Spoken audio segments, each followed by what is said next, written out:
எதிரியின் தாக்குதலை தவிடு பொடியாக்க போகும் அதிநவீன தொழில்நுட்பங்களா?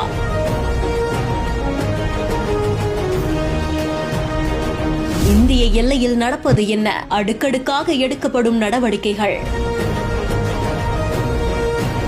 பஹல்காம் தாக்குதல்ல அப்பாவி 26 உயிர்கள் பறிபோனதற்கு அப்புறமா இந்தியா பாகிஸ்தானுக்கு எதிரான பல நடவடிக்கைகளை முன்னெடுத்துட்டு இருக்காங்க. இரு நாடுகளுக்கும் இடையில எல்லை பகுதியில பதற்றமான ஒரு சூழல் நிலவிட்டு இருக்க நிலையில பாதுகாப்புக்காக பல அதிநவீன கருவிகளும் தொழில்நுட்பங்களும் எல்லை பகுதியில நிலைநிறுத்தப்பட்டு இருக்கு.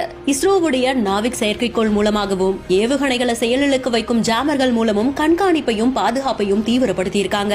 ட்ரக் வடிவில் இருக்கக்கூடிய அந்த வாகனத்துல பொருத்தப்பட்டிருக்கும் DRDO உடைய தயாரிப்பான சம்யுக்தா ஹிம்சக்தின்னு 2 ஜாமர்கள் எல்லையில நிறுத்தப்பட்டிருக்கு. EW அப்படின்ற மின்னணு போர் அமைப்பின் மூலமா 150 கிலோமீட்டர்ல இருந்து 200 கிலோமீட்டர் சுற்றளவுக்கு தடுத்து நிறுத்தி அழிக்கும் திறன் கொண்டது அப்படின்னு சொல்றாங்க. அது மட்டும் இல்லாம மேலும் எடுக்கப்படும்